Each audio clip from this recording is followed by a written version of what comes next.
Padre, te damos gracias, Señor, por este tiempo. Gracias por tu palabra que siempre es extraordinaria y produce los cambios que necesitamos, Señor. Oramos por cada persona, Señor, en este lugar y también por los hermanos que se van a ir añadiendo, van a ir llegando. Gracias, Señor, en el nombre de Cristo Jesús. Amén y amén.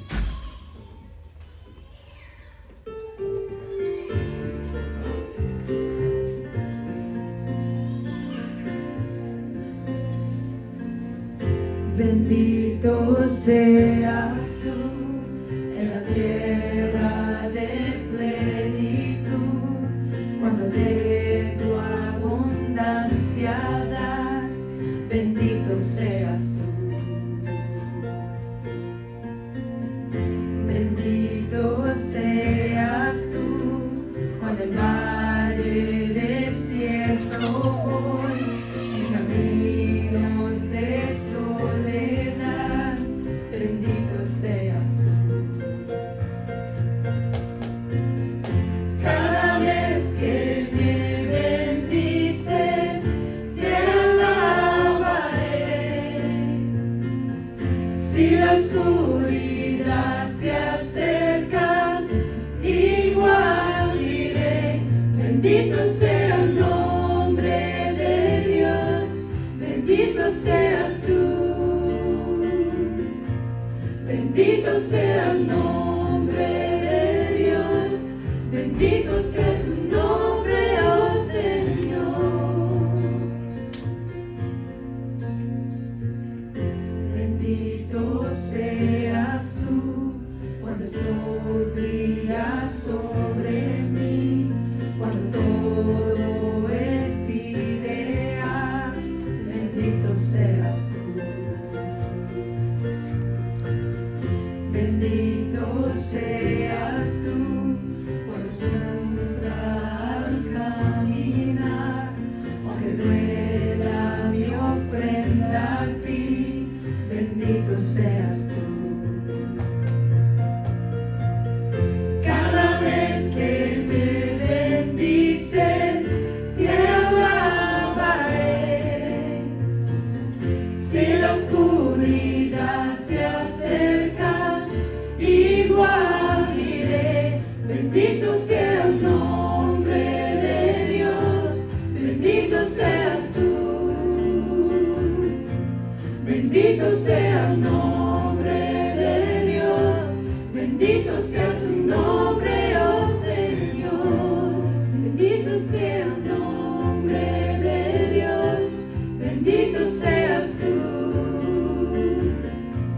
Bendito sea el nombre de Dios, bendito sea tu nombre, oh Señor. Tú das y tomas, Dios, tú das y tomas, Dios, y yo siempre diré, bendito eres, Señor. Tú das y tomas, Dios, tú das y tomas, Dios, y yo siempre diré, bendito eres, Señor. Bendito sea el nombre de Dios, bendito seas tú. Bendito sea el nombre de Dios, bendito sea tu nombre, oh Señor.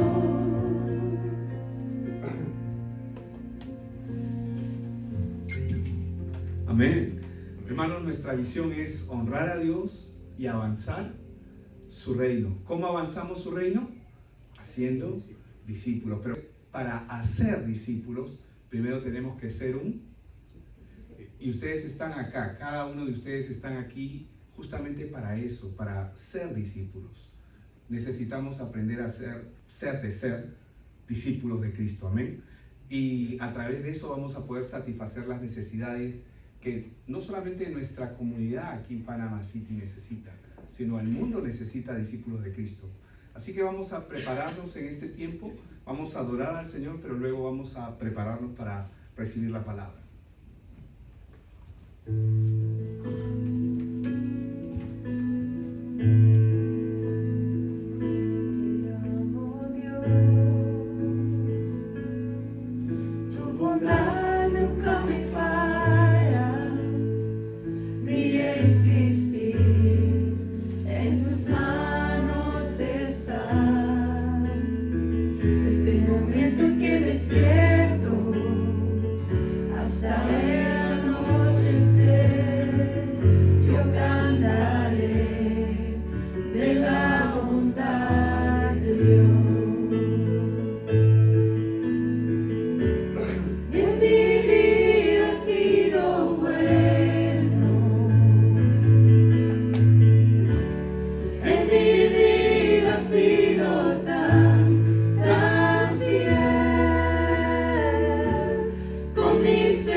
asiento, pueden tomar asiento. Espectacular, amén.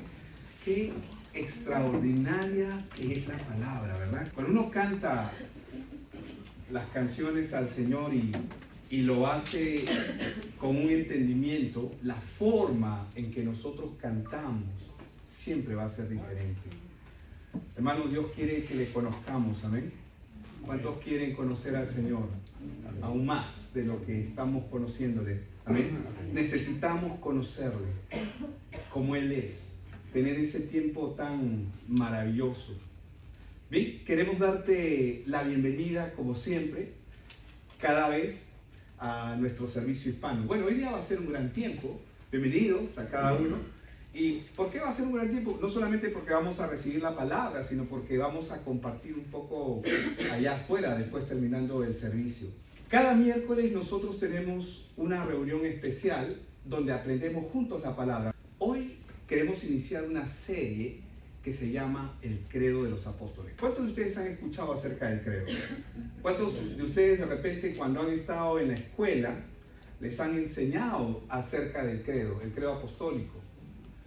A veces, cuando yo conocí a Cristo, yo pensé que el credo pertenecía a la Iglesia Católica. Pero el credo, hermanos, el credo de los apóstoles es más antiguo que eso. Es esa confesión antigua de fe que identificaba a los cristianos y los identifica en todas las épocas. El credo de los apóstoles trasciende en el tiempo y en el espacio para unir a todos los verdaderos creyentes. ¿Qué es lo que tienen en común? Todo cristiano nacido de nuevo de forma natural va a comenzar a creer y va a comenzar a abrazar todas las verdades bíblicas que son mencionadas en el credo. Dicho sea de paso, la palabra credo significa creo. Diga conmigo, creo. Ok, la palabra credo significa creo. Por eso es que el credo empieza con creo. Y esto es importante que nosotros podamos entender. ¿Qué es lo que nos dice la Escritura sobre este punto? Dice, porque primeramente les he enseñado lo que asimismo recibí, que Cristo murió por nuestros pecados conforme a las Escrituras. Y si seguimos, dice, y que fue sepultado y que resucitó al tercer día, ¿cómo? Conforme a las Escrituras. Vamos a repetir esa última parte, 1, 2, 3. Conforme a las Escrituras. Nuevamente, conforme a las Escrituras. Qué importante es para nosotros que toda nuestra fe esté basada y esté alineada conforme a las Escrituras. Es interesante porque el credo de los apóstoles, hermanos, originalmente no fue creado por los apóstoles, pero podemos ver el credo, es decir, lo que ellos manifestaban a través de los testimonios, de los mensajes testimoniales que cada uno de ellos, además de los mártires del Evangelio, hacían, como el caso de Esteban, como el caso de Judas, el hermano del Señor, que también, ustedes saben que Judas, el que escribió el libro de Judas, también era hermano o medio hermano de Cristo. Así como Santiago, el que escribió el libro de Santiago, también era hermano de Cristo. Y ellos fueron ejecutados en el año entre el 46 y el 60, pero fueron ejecutados. Y todos ellos comenzaban a dar testimonio. Veamos un testimonio aquí rápido. A este Jesús resucitó Dios, del cual todos nosotros somos testigos. Así que, exaltado por la diestra de Dios y habiendo recibido del Padre la promesa del Espíritu Santo, ha derramado esto que vosotros veis y oís. Este fue parte del primer sermón de Pedro. Si nosotros revisamos el primer mensaje de Esteban, que fue apedreado, nosotros vamos a encontrar el mismo testimonio. ¿Qué es lo que hacían ellos? Simplemente recorrían las Escrituras de una manera visual, panorámica, para que los judíos pudiesen entender quién es Cristo Jesús. El credo es un poco eso. El credo lo que busca es que nosotros podamos afianzar nuestra fe. Ahora, el credo, hermanos, se formó, como lo vimos años después, como una tradición. Diga conmigo, tradición. Ojo, no reemplaza la Biblia, pero era necesario que se forme el credo apostólico como una tradición. ¿Por qué? Porque muchas herejías comenzaron a entrar a las iglesias. ¿Saben qué cosa es una herejía? Cualquier cosa que no se somete a la palabra de Dios. Todo aquello que se levanta en contra de Cristo se convierte en una herejía. Hoy también tenemos herejías, pero hoy muchas iglesias no están recordando nuestra doctrina de fe, es decir, lo que nosotros creemos. Lo que el credo hace es justamente eso. Los cristianos de la antigüedad lo transmitieron a las demás generaciones. Los mártires lo recitaron para mantener su fe. Los reformadores protestantes continuaron usando el credo de los apóstoles en la adoración, en las canciones. Esta última canción que hemos cantado, dime si no es extraordinaria, porque nos habla de toda la vida de nuestro Señor Jesucristo, la obra que Él ha hecho. Estamos cantando la palabra, estamos cantando y glorificando la obra que Jesús ha hecho. Pero ojo, el credo no reemplaza la palabra de Dios, pero te la recuerda. Y todo creyente debe saber lo que cree y por qué cree. Mi intención con esto no es llevarlo solamente a que ustedes puedan aprender y a tener una confesión de fe que les recuerde las doctrinas básicas que usted necesita saber. Porque nada reemplaza la palabra, pero necesitamos continuamente escuchar. La Biblia dice que la fe viene por el oír y el oír por la palabra. Amén. Veamos lo que le dice Pablo a Timoteo. ¿Cómo te rogué que te quedases en Éfeso cuando fui a Macedonia para que mandases a algunos, ¿qué cosa? Que no enseñasen o que no enseñen diferente ¿qué? Doctrina, es decir, una enseñanza distinta. Cualquiera de nosotros, si deja de depender de la palabra, fácilmente podríamos ser capaces de enseñar una doctrina distinta a la doctrina de Dios. A veces muchas de las intenciones buenas que nosotros podemos tener están plagadas de muchos errores que el enemigo puede poner. Ninguna herejía comenzó con una mala intención. Por eso es que hay un dicho que dice que el infierno está lleno de ¿qué? De buenas intenciones. Y hermanos, nosotros tenemos que tener esto claro. Entonces, cuando Pablo le habla a Timoteo, ¿Timoteo quién era? Un muchacho, probablemente más jovencito que yo. De hecho que sí, ¿no? Timoteo tendría pues unos 20, probablemente 22 años, ¿no? Bueno, yo le duplico la edad. Pero Timoteo tenía que enfrentarse con gente que tenía tiempo en la iglesia y probablemente lo menospreciaban por su juventud. Pero Pablo le exhortaba diciendo que nadie tenga en poco tu juventud. Recuerdan que la semana pasada estuvimos viendo que le decía, ocúpate en la lectura, ¿sí o no? Okay. Ocúpate en la enseñanza, ocúpate en la exhortación, pero ocúpate, no te quedes sin hacer nada, ocúpate. Y luego le dice, sé ejemplo tú. Pero hermanos, para ser ejemplo necesitamos depender de la palabra. Pero ¿qué más? Dice, ni presten atención a fábulas. ¿Sabe lo que es una fábula, no? Nosotros le llamamos en Perú, y no sé si acá, cuento chino. O sea, es algo falso, ¿verdad? Dice, ni presten atención a fábulas y a genealogías interminables que acarrean disputas más bien que edificación de Dios, que es por fe. Así que te encargo ahora. Hermanos, ustedes están acá para aprender. ¿Cuántos dicen amén? Pero también necesitan ocuparse en la palabra. Necesitan ocuparse en las escrituras, en la enseñanza, en la exhortación. Todo lo que el apóstol Pablo estaba encomendándole a él es lo que Dios nos encomienda a nosotros. Sabemos, hermanos, que la Biblia es la palabra de Dios. ¿Tú quieres conocer a Dios? Necesitas conocer su palabra. ¿Cuántos han leído alguna obra en su vida? de repente muchas, ¿verdad? Cuando tú lees una obra, te compenetras con el autor y comienzas a conocer al autor a través de esa obra. Puedes conocer su pensamiento, su estilo de vida, por más ficción que sea. Y es interesante, pero en este caso, si nosotros queremos conocer a Dios, necesitamos conocer su palabra. El credo no puede ni debe reemplazar a la palabra, pero ayuda a recordar fundamentos doctrinales básicos que todo creyente debe manejar con precisión. Ahora, Pablo insiste con Timoteo y le dice, procura. Vamos a leerlo juntos, 1, 2, 3.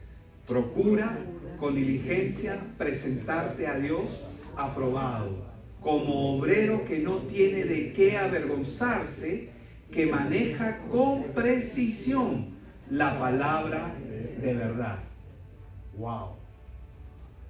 Manejar con precisión la palabra de verdad implica conocer la palabra. Yo tengo muchos hermanos en la iglesia que siempre me dicen, piensan que yo soy inteligente. Yo no digo, o sea, con esto no estoy diciendo que no tenga inteligencia, pero yo soy muy honesto. Yo le digo, hermano, yo no soy inteligente, yo soy persistente.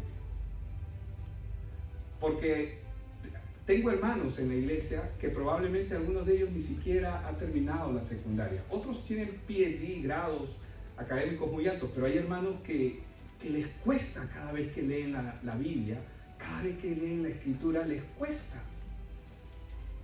Y yo les digo, ¿cuántas veces crees tú que yo leo un pasaje para poder entenderlo? Algunos pensarán que uno lo lee una vez y ya está, o 2 veces y ya está. Dios es testigo, no miento. Hay veces que yo tengo que leer un pasaje hasta 40 veces. Cuando quiero meterme dentro de la Escritura para pedirle, Señor, necesito que me ayude a ver lo que necesito ver, yo leo y vuelvo a leer y vuelvo a leer, y cada vez que leo veo algo nuevo. Hermanos, no se trata de ser inteligente, se trata de ser persistente. Ya quisiera yo ser como los genios, que con una lectura lo tienen todo. Pero no, pues no me tocó a mí ser un genio. Me tocó ser persistente, disciplinado. Amén. Si tú eres disciplinado en tu tiempo con la palabra, tú vas a tener ese tiempo con el Señor. Eso va a ser extraordinario. Hermanos, el cristianismo no se trata de creer en una creencia. Mucha gente cree que el cristianismo es una creencia. Otros lo califican como una religión. Más bien, se trata de creer en una verdad, que Jesús es el Cristo, el Hijo de Dios y el Salvador de los pecadores. Es decir, el Salvador del mundo, porque en este mundo no hay nadie que no sea pecador. Ahora, no creemos en un Cristo de nuestra imaginación. Nosotros no nos inventamos un Jesús. Hay personas que pueden llegar a una iglesia y entienden en parte el Evangelio, pero no tienen una relación con Dios a través de la palabra. Entonces, muchas veces lo que ellos hacen es crear un Cristo de acuerdo a su imaginación. Nosotros no creemos en un Cristo de nuestra imaginación, sino creemos en el Cristo de las Escrituras bíblicas, la promesa que Dios nos dio desde el inicio. Ese Cristo es el que ha creído cada generación de cristianos verdaderos. Ellos pusieron sus propias vidas por el Evangelio. Por lo tanto, no existe cristianismo sin Cristo. No existe cristiano sin creer quién es Jesús. El credo lo que hace es, nos va a refrescar las doctrinas fundamentales que debemos de conocer. ¿Qué dice el Salmo 119, versículo 10? Ustedes saben quién está hablando aquí, ¿verdad? Si no lo saben, le cuento. Es David. Está hablando aquí, dice, con todo mi corazón, dice, te he buscado. ¿Cuántos buscan al Señor con todo su corazón? ¿Cuántos tratan de hacerlo y son honestos? ¿Pero qué le dice? Noten lo que él le dice, la observación que le hace al Señor. Esto me encanta a mí porque cuando una persona reconoce sus falencias, reconoce su naturaleza, Dice, no me dejes desviarme de tus mandamientos. Señor, no me dejes, por favor, no me dejes desviarme de tus mandamientos. ¿Qué más le dice? En mi corazón he guardado tus dichos, dice. ¿Para qué? Para no pecar contra ti. ¿Qué necesitamos nosotros para no pecar contra Dios? ¿Qué necesitamos en nosotros? Su palabra. Su palabra tiene que estar depositada en nosotros. Quien sabe hacer lo bueno y no lo hace, la Biblia dice que le es contado por pecado. Y saben, esta palabra siempre me recuerda a lo que está en Mateo, donde el Señor está hablando con aquel grupo que le dijo, ¿por qué me llamas Señor, Señor y no haces lo que yo te digo? Pero también está ese otro grupo en Mateo 7, cuando Jesús les dice, en aquel día muchos me dirán, Señor, Señor, en tu nombre hice esto, hicimos milagros, muchas cosas, sanamos enfermos, echamos fuera demonios. Y Él les dice, en aquel día les declararé, nunca los conocí, apartados de mí, hacedores de maldad. ¿Qué es un hacedor de maldad? Es el que no hace la voluntad de Dios. No es el que hace maldad. A veces podemos pensar que un hacedor de maldad es el que hace maldad. El asesino es un hacedor de maldad. El ladrón es un hacedor de maldad. No. Un hacedor de maldad, hermanos, es el que hace su propia voluntad y no la de Dios. Si yo hago mi voluntad y no la de Dios, soy un hacedor de maldad. Por eso es que cuando vemos este texto, David está derramando su corazón. ¿Sabe por qué está derramando? Porque David aprendió a conocerse. Hermanos, David creció con el Señor, cantándole, adorándole. Ese David que mató al Goliat. ¿Se acuerdan que David mató a Goliat? Ese David que mató al oso, que mató al león, tenía una relación con Dios, pero no se conocía. Él no se conocía. ¿Cuándo es que él se conoce? Después que hace el desastre más grande de su vida. ¿Y saben cuál fue ese desastre, verdad? Cometió adulterio y cometió asesinato, y la mujer con la que estuvo quedó embarazada.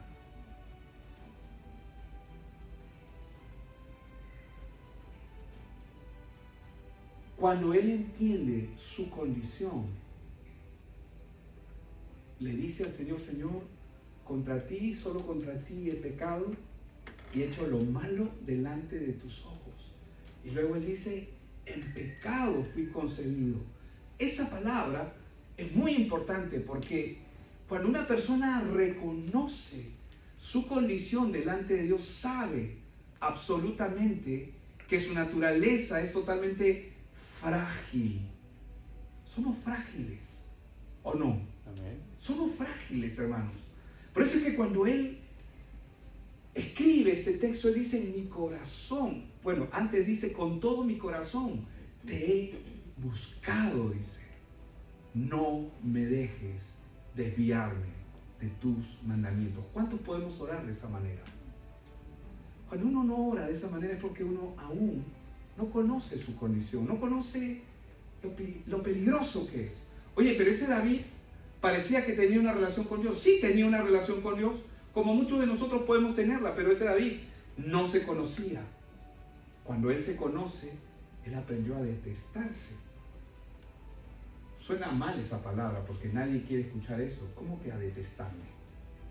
Sí, porque él aprendió y reconoció que su naturaleza, cuando se aparta por su propio camino, cuando nuestra naturaleza se aparta por su propio camino sin tomar en cuenta a Dios, podemos ser las personas más horribles que este mundo puede ver. David no es diferente a ninguno de nosotros.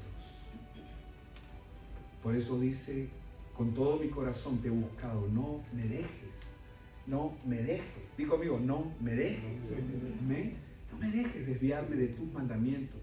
En mi corazón he guardado tus dichos para no pecar contra ti. Hermanos, y una de las cosas maravillosas que hace el credo es que durante años el credo apostólico ha ayudado a la iglesia a recordar y a fortalecer la sana doctrina que enseñaban los apóstoles para que el hombre pueda poner su mirada en Cristo. El credo que hace, te instruye, te guía, te defiende, te consagra a las gloriosas verdades que dan respuesta a la pregunta más importante que cualquier persona se puede hacer en este planeta. ¿Cuál es esa pregunta? Como le pasó al carcelero. Y sacándolos, les dijo, ¿se acuerdan que Pablo impide de que él se mate? No te mates, aquí estamos todos, nadie se ha ido. Tú abres cualquier cárcel y tú crees que los reos, los prisioneros se van a quedar. Hubo un terremoto. En ese momento cualquiera va a aprovechar en escaparse. Y acá Pablo había estado compartiendo, Pablo había estado alabando, y esta fue una escena muy bonita. Y sacándolos les dijo, señores, el carcelero, ¿qué debo hacer para ser salvo? Esta es la pregunta que mucha gente se pregunta y que lamentablemente no todos saben responder. Nosotros como creyentes tenemos que tener la capacidad de poder responder de manera efectiva. Hermanos, porque el Evangelio es efectivo y el Evangelio es eficaz. Ellos dijeron, cree en el Señor Jesucristo y serás salvo tú y tu casa. Amén. Hermanos, que las Escrituras, debemos recordar siempre que las Escrituras bíblicas contienen aún más verdades fundamentales que todo creyente también debe conocer, manejar, atesorar y afirmar en sus corazones. Pero por algo se empieza. Tenemos que empezar. Sin embargo, el credo de los apóstoles ha provisto para la iglesia una síntesis de la doctrina cristiana básica, esencial. Y es importante porque distingue la verdad del error, la luz de las tinieblas, la vida de la muerte, y ayuda a guiar a los nuevos creyentes dentro de la palabra de Dios en la iglesia. Mi intención no es predicarte acerca del credo, aunque lo voy a mencionar. Mi intención es que tú seas un amante de la palabra.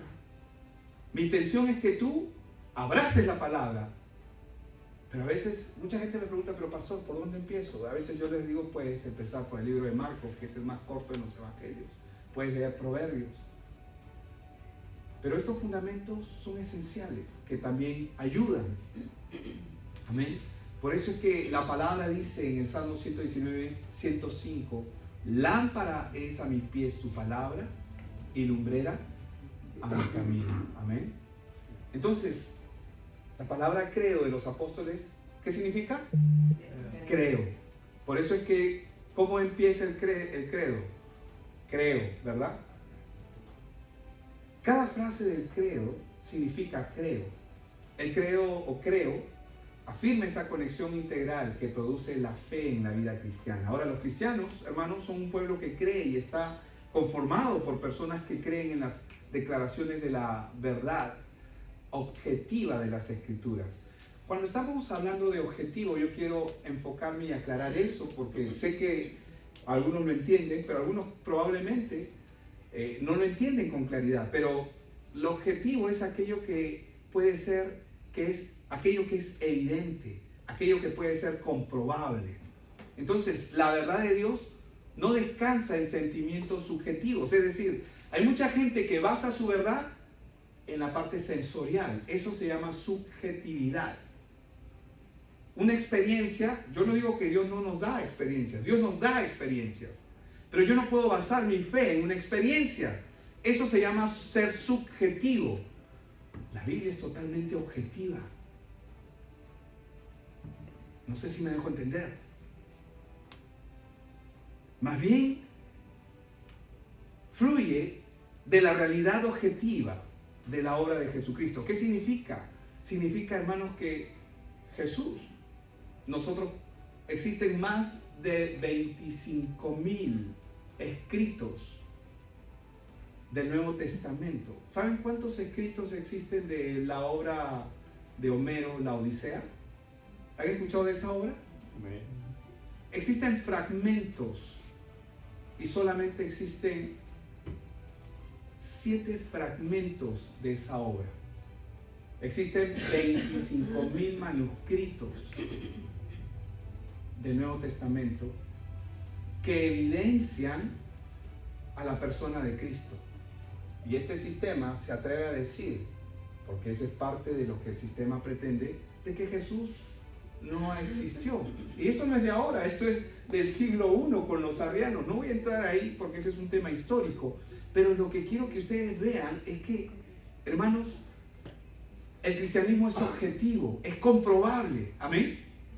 Entonces yo no puedo limitar a Dios a mi subjetividad. Yo no niego que Dios no te brinde experiencias. Yo no niego que Dios no puede hacer algo maravilloso contigo. Lo hace. Pero tengo que aterrizar mi verdad. Como lo decía Pablo, conforme a las Escrituras. Dice que resucitó conforme a las Escrituras. ¿Eso es objetivo o subjetivo? Objetivo, porque es evidente, porque se demuestra. Por eso es que Jesús dijo, y conoceréis la verdad, y la verdad os hará libres. ¿Qué hizo Dios con Moisés? ¿Alguien se acuerda lo que hizo Dios con Moisés? Hubo una zarza que estaba en fuego y que no se consumía. ¿Y qué hizo Moisés? Le puso una velita a la zarza. Qué linda zarza. Y comenzó a adorar a la zarza. ¿Hizo eso Moisés? ¿Para qué Dios usó la zarza? ¿Para qué la usó? Para traerlo, nada más. Ese fue el objetivo de la zarza. Atraer a Moisés. Cuando Dios te brinda cierto tipo de experiencias que son buenas, amén, es una experiencia, pero yo no puedo basar mi fe pretendiendo que otra persona tenga la misma experiencia. Ahora, Dios trabaja así en nosotros, pero nosotros tenemos que afirmar nuestra fe. ¿Cómo? A través de la palabra, porque la palabra es nuestra fuente de vida. Como decía el apóstol Pablo, conforme a las Escrituras. Conforme a las Escrituras. ¿Cómo nos ayuda el credo a recordar? Cada credo o creo condensa, hermano, la esencia misma y el fundamento de lo que el pueblo de Dios cree y lo que siempre ha creído. Nos ayuda a permanecer firmes y unidos en las verdades esenciales de las Escrituras. Los padres de la iglesia comprendieron este hecho y es la razón por la cual trabajaron de manera tan diligente, es decir, responsablemente, para brindar a la iglesia una síntesis de las fieles enseñanzas de las Escrituras, como el credo de los apóstoles. ¿Para qué? ¿Cuál era el propósito? Para que el pueblo no se desvíe. Hoy, ¿por qué muchas iglesias se desvían? Porque las doctrinas no están siendo refrescadas de manera continua. Las doctrinas fundamentales siempre tienen que estar en nuestra mente y en nuestro, como lo dice Romanos 10:8, cerca de ti está esta palabra. ¿Dónde? En tu boca y en tu corazón. Esta es la palabra de fe que predicamos. Amén. Hermanos, los credos definen la verdad, rectifican el error, proveen normas y estándares para que el pueblo de Dios sea guiado, enseñan a confesar la fe y adorar a Dios. Ahora, yo con esto no estoy diciendo que necesitamos reemplazar lo que estamos haciendo con el credo. Más bien lo que quiero es que usted inicie su actividad como creyente verificando si realmente usted entiende correctamente cada una de las verdades bíblicas que están en el credo. Porque lo mínimo que cada creyente cree es el credo. Porque hay muchas más verdades fundamentales en la palabra. Entonces, los credos definen la verdadera unidad también de los cristianos y nos conectan también con la fe histórica. Por eso es que la palabra dice, y estas palabras que yo te mando hoy, cuando Dios está ordenando, ¿estarán dónde le dice? Estarán sobre tu corazón. ¿Cuánta palabra creen ustedes que los judíos ponían. ¿Ustedes creen que ponían una Torá completa? Es decir, ¿creen ustedes que ponían una Biblia? Vamos a poner una Biblia acá en la puerta de la entrada de la casa. Vamos a poner una Biblia aquí en este otro lado, en el pasillo, para que siempre te acuerdes de la Biblia. No, ellos usaban las famosas filacterias, que eran como tiritas, que las ponían en las puertas, se las ponían ellos mismos. ¿Cuál era el propósito? Como lo dice acá, y estas palabras que yo te mando hoy estarán, dice, ¿dónde? Sobre tu corazón, porque ese es el lugar final donde la palabra tiene que crecer. ¿Qué más dice? Y las repetirás ¿a quiénes? A tus hijos. Y hablarás de ellas estando en casa y andando por el camino y al acostarte y cuando te levantas. ¿Qué significa eso? ¿Todo él? ¿Es verdad? Todo el tiempo, ¿no es así? Y las atarás, dice, como una señal en tu mano. Y estarán como ojos, estarán como frontales, dice, entre tus ojos. Amén. Y las escribirás en los postes de tu casa y en las puertas. ¿Qué son estos? ¿Qué es lo que está haciendo acá el Señor con ellos? Está diciéndoles que tienes que recordar la palabra. ¿O no es así? Una forma de recordar la palabra es justamente lo que hicieron los apóstoles y toda la iglesia en los primeros años al establecer los credos de fe con el propósito de que el pueblo no se desvíe, para que el pueblo no entre en doctrinas erradas. Amén. Vamos a recordar juntos el credo. ¿Lo pueden leer ahí? Dice: creo en Dios Padre. ¿Cuántos creen en Dios Padre? Amén. Todopoderoso, creador. Amén. Él es creador, Génesis 1:1, ¿verdad? Del cielo y de la tierra.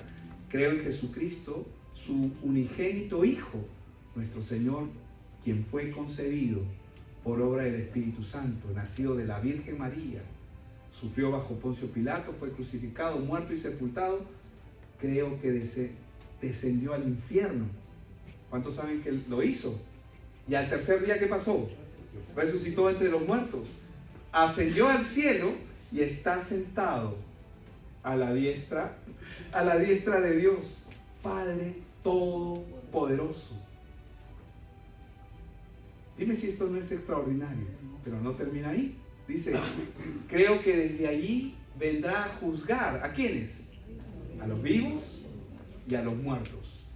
Creo en el Espíritu Santo, la Santa Iglesia Universal, la Iglesia de Cristo, la comunión de los santos, nosotros, que ahora vamos a compartir rico, el perdón de los pecados, amén, obra extraordinaria de nuestro Señor, Romanos, ¿verdad? La resurrección del cuerpo y la vida eterna, amén. Dime si no es fundamental esto. Necesitamos, en cada uno de estos puntos, hermanos, está encerrado el Evangelio. Dios permita que estas verdades se afirmen en nuestros corazones. ¿Amén? ¿Cuántos se van a atrever ahora a poner este credo como una lista que usted quiere comenzar a analizar y verlo ante los ojos de Dios? ¿Amén? ¿Estamos dispuestos a ello o no? Vamos a orar. ¿Amén? Padre, te damos gracias por este tiempo. Gracias por tu palabra, Señor.